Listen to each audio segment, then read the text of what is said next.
வெண்முரசு. காண்டீபம் 53. பகுதி 5. தேரொட்டி 18. வாசிப்பது சந்தீப். காலை வெயில் ஒளி கொண்டு விட்ட போதும் வானத்தில் மங்கலாக நிலவு தெரிந்தது.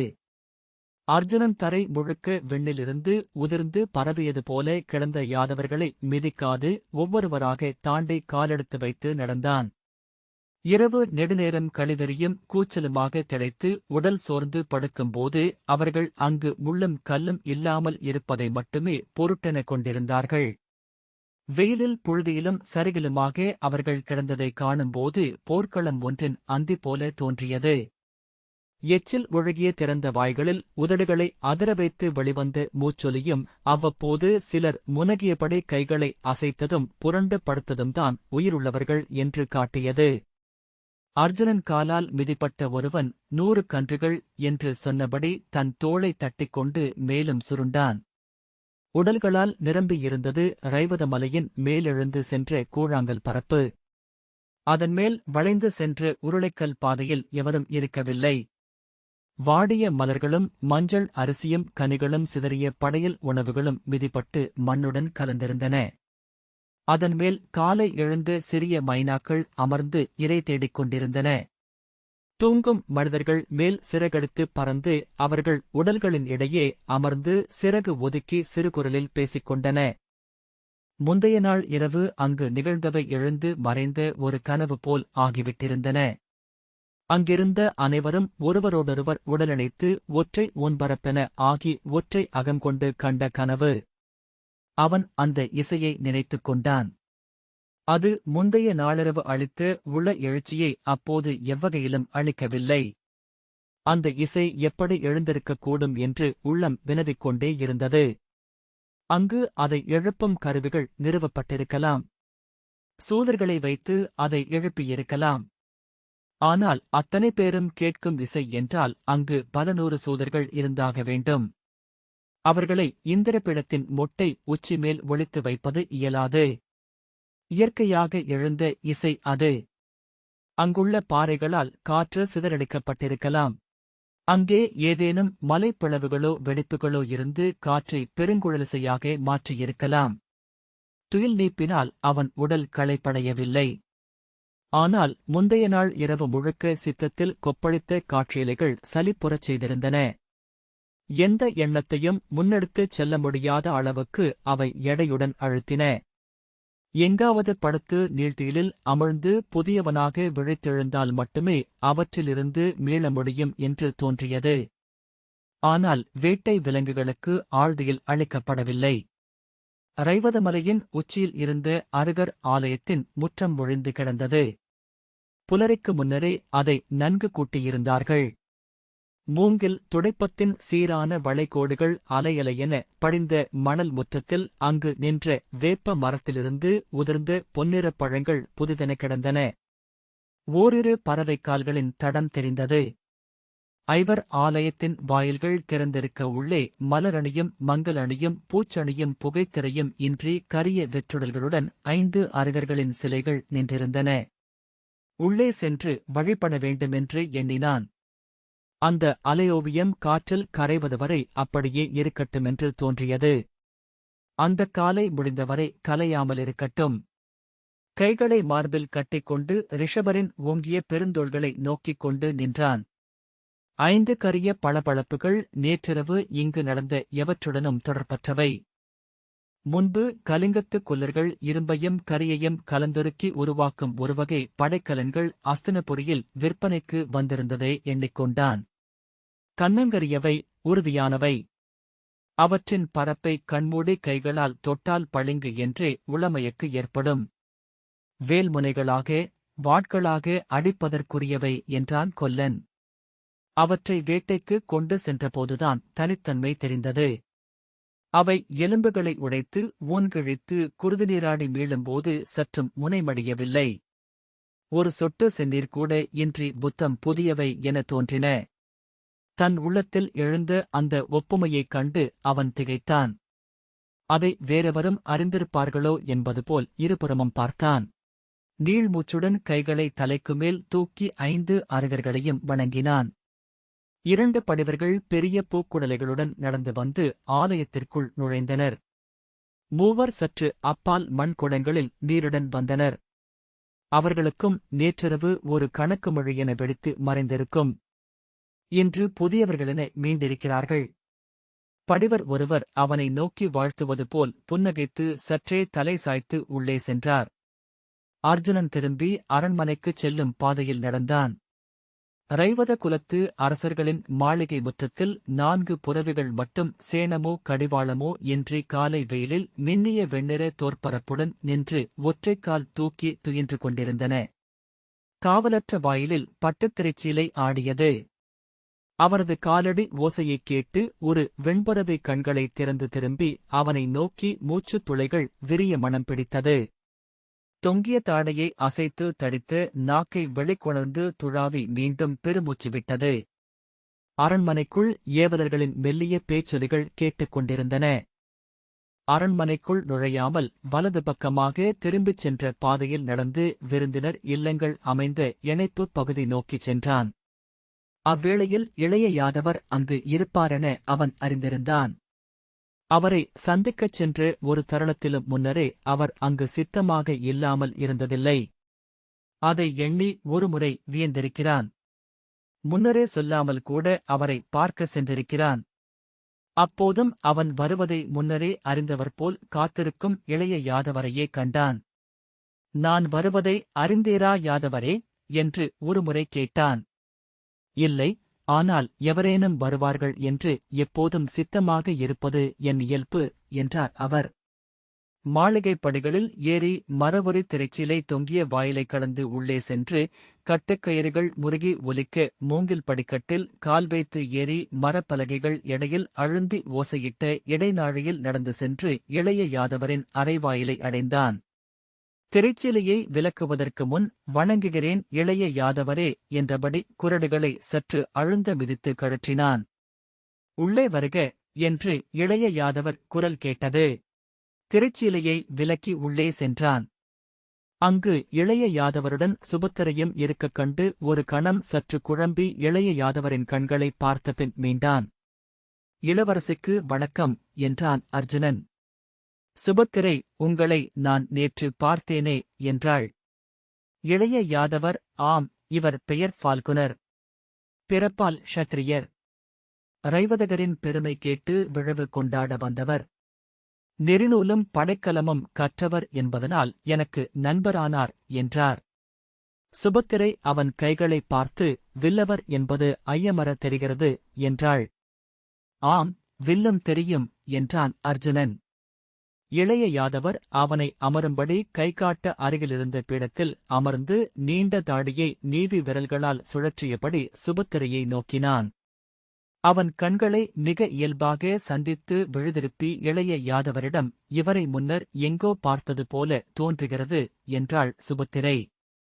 நேற்றே அதை இவரிடம் சொன்னேன். இளைய யாதவர் அர்ஜுனனை நோக்கிவிட்டு சிரித்தபடி, சிவயோகிகளின் கண்கள் ஒன்று போல தோன்றும். ஏனெனில் அவர்கள் பயிலும் ஊழ்க நெறி அவ்வகையானது. அதற்கு மகாதூம மார்க்கம் என்று பெயர் என்றார். இவரை துவாரகைக்கு அழைத்திருக்கிறேன் இளையவளே, ஏன் என்றாள் சுபத்திரை. விற்பயிற்சியிலும் புறவியாடுதலிலும் நாமறியாத பல நுண்மைகளை இவர் அறிந்துள்ளார். அவற்றை நம்மவர் கற்கட்டுமே என்று எண்ணினேன். சுபத்திரை சற்று ஏளனமாக கையை வீசி சிரித்து, இவரல்ல, கைலையை ஆளும் முக்கண் முதல்வனின் முதற்படைத்தலைவர் வீரபத்ரனே வந்து 1000 வருடம் தங்கி போர்க்கலை கற்பித்தாலும் யாதவர் எதையும் கற்றுக்கொள்ளப் போவதில்லை மூத்தவரே. நேற்றிரவு அவர்கள் இந்நகரில் நடந்து கொண்ட முறையைக் கண்டு நான் திகைத்துவிட்டேன். ஒழுங்கென்றும் முறைமை என்றும் ஏதாவது எஞ்சினால் அதைத் தேடிக் கண்டடைந்து மீறிவிட முயல்பவர்கள் போல தோன்றினர். விலங்குகளுக்குக் கூட அவற்றின் தலைமுறைகள் வகுத்தளித்து கால் நெறியும் நிறையொழுங்கும் உண்டு. இவர்கள் வெறும் ஊந்திரள் என்றாள். நீ பேசிக் கொண்டிருப்பது துவாரகையை தலைமை கொண்டு யாதவப் பேரரசை அமைக்கவிருக்கும் மக்களைப் பற்றி என்றார் இளைய யாதவர். அர்ஜுனன் அவர் கண்களை நோக்கினான். அவற்றில் சிரிப்பு இருப்பதை அவன் மட்டுமே அறிந்து கொண்டான். சுபத்திரை சீற்றத்துடன், என் நிலையிலும் யாதவரால் க்ஷத்ரிய படைகளை எதிர்கொள்ள முடியாது என நேற்று தெளிந்தேன் என்றாள். வெறும் திரள். இந்த மலைமக்கள் அருகநெறியை கற்று அடைந்துள்ள ஒழுங்கை இதனருகே கண்டபோது நாணத்தில் என் உடல் எரிந்தது. ஆனால் நீங்கள் அத்திரளில் மகிழ்ந்தீர்கள் என்றான் அர்ஜுனன். ஆம், இளவரசியாக அது என் கடன். நான் விலகி நிற்க இயலாது என்றாள் சுபத்திரை. இளைய யாதவர் புன்னகைத்து, அதை நீ இத்தனை பிந்தி புரிந்து கொண்டது எனக்கு வியப்பளிக்கிறது என்றார். இவர்களை வைத்துக்கொண்டு அரசை அல்ல, ஒரு நல்ல மாட்டுப்பட்டியை கூட அமைக்க முடியாது. பூசலிடுவதற்கென்றே கிளம்பி வரும் மூடர்கள் என்றாள் சுபத்திரை. இளையவளே, கன்று மேய்க்கும் தொழிலை முற்றிலுமாக கைவிடாமல் யாதவர்களால் போர் வீரர்களாக முடியாது. எதையேனும் படைப்பவர்கள் எந்நிலையிலும் போர் புரிய முடியாது. வகுத்துரைத்து இறுதிச் சொல் போன்ற அக்கூற்றைக் கேட்டு சுபத்திரை ஒரு கணம் திகைத்தாள். திரும்பி அர்ஜுனனை நோக்கி, நீங்கள் என்ன நினைக்கிறீர்கள் என்றாள். ஆம், இவர்களை பயிற்றுவிக்க முடியாது என்றான் அர்ஜுனன். இவர்கள் ஒவ்வொருவரும் தனித்தவர்கள். எனவே ஆணைகளை ஏற்றுக்கொள்பவர்கள் அல்ல. இவர்களின் ஆணவம் பிறரை தலைவரென ஏற்க மறுக்கிறது.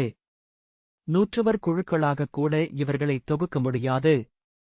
சுபத்திரை கண நேரத்தில் அவளில் எழுந்த சினத்துடன் பீடத்தை விட்டு எழுந்து, ஆனால் அவர்கள் அனைவரும் மறுக்க முடியாத தலைவராக என் தமையனை ஏற்றுக்கொண்டிருக்கிறார்கள்.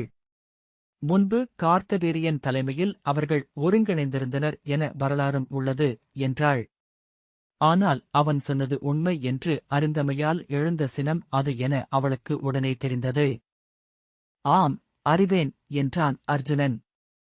அவர்களுக்கு தேவை தலைவனல்ல, தந்தை. தந்தையை வழிபடுவார்கள், தெய்வ நிலைக்கு கொண்டு சென்று வைப்பார்கள். அதற்குரிய அனைத்து கதைகளையும் சமைப்பார்கள். ஆனால் தந்தை என்று ஆன பிறகு அவரை மறுக்கத் தொடங்குவார்கள். அவரை மீறுகையில் உள்ள கிளர்ச்சிக்கு ஆளாவார்கள். அவர் குறைகளை எந்நேரமும் எண்ணிக்கொண்டிருப்பார்கள். அவரை இழிவு செய்ய வாய்ப்பு கிடைத்தால் மகிழ்வார்கள். இவர் அவர்களுக்கு இன்று ஒரு வாழும் மூதாதை மட்டுமே. சுபத்திரை அவன் விழிகளை பார்த்தபடி ஏதோ சொல்ல வாயசைத்தாள். பின்பு இடை இறுகி அசைய உறுதியான காலடிகளுடன் சென்று சாளரத்தருகே சாய்ந்து நின்றாள். இளைய யாதவர், இவர் சொல்வதில் ஐயமென்ன இளையவளே? இன்று உன் திருமணத் தன்னேற்பை ஒட்டி என்ன நிகழ்கிறது? ஒரு களத்திலேனும் என்னை தோற்கடித்து விடுவதற்கல்லவா யாதவர் அனைவரும் முயல்கிறார்கள் என்றார். சுபத்திரை, இல்லை, அவ்வாறல்ல என்றாள். நான் யாதவ பெண் என்பதனால் என்னை க்ஷத்திரியர் கொள்ளலாகாது என்கிறார்கள். மெல்ல சிரித்து, என் மேல் அகக்காதல் கொள்ளாத யாதவ இளைஞனே இல்லை என்று தோன்றுகிறது என்றபின் அர்ஜுனனை நோக்கி திரும்பி, நேற்று நீங்களே பார்த்தீர்கள் அல்லவா என்றாள். அது உண்மையே என்றான் அர்ஜுனன். அவர்கள் உங்களை தங்கள் உடைமை என நினைக்கிறார்கள். வேறொன்றும் ஓடிக்கொண்டிருக்கிறது. நீங்கள் கண்டது அதன் வெளிப்பாடே என்றார் இளைய யாதவர். இவள் விருஷ்ணிகுலத்தின் இளவரசி. துவாரகையில் விருஷ்ணிகளுக்கும் அந்தகர்களுக்கும் தான் முதன்மை இடம் உள்ளது. குங்குரர்களும் போதர்களும் தாங்கள் ஒதுக்கப்படுவதாக நினைக்கிறார்கள். பெரும்புகள் கொண்ட ஹேகையர்கள் தங்கள் வரலாற்றை எவரும் எண்ணுவதில்லை என்னும் ஏக்கம் கொண்டிருக்கிறார்கள். இவளை மணப்பதன் வழியாக துவாரகையால் தவிர்க்க முடியாதவர்களாக ஆகிவிடலாமென்று அவர்கள் எண்ணுகிறார்கள். இயல்பான வழிதானே அது என்றான் அர்ஜுனன். ஆகவே யாதவர்களுக்குள் மட்டும் நிகழும் ஏறுதழுவல் போட்டியில் இவள் மணமகனை தேர்வு செய்ய வேண்டும் என யாதவர்கள் வாதிடுகிறார்கள். அந்த கோரிக்கையுடன் அவர்கள் சூரசேன பிதாமகரை அணுக அவர் அவர்களை திருப்பியனுப்பிவிட்டார் என்றார் இளைய யாதவர். விருஷ்ணிகளிலேயே ஒரு சாரார் இவளை சேதிநாட்டு சிசுபாலன் மணக்க வேண்டும் என விழைகிறார்கள். அவன் யாதவக் குருதி கொண்டவன் என்கிறார்கள். யாதவர்களை பார்த்துக்கொண்டு நேற்று இவ்வூரில் உலவினேன். ஒவ்வொருவரும் இந்த மணத்தன்னேற்பை பற்றித்தான் பேசிக் கொண்டிருக்கிறார்கள். தன்னேற்பு விழாவுக்கு வந்து நின்று வென்று உங்கள் கைப்பற்றும் தகுதி தனக்கு இருப்பதாக எவரும் எண்ணவில்லை. ஆயினும் அந்த பகற்கனவில்லாத இளைஞர் எவரும் இல்லை என்றான் அர்ஜுனன்.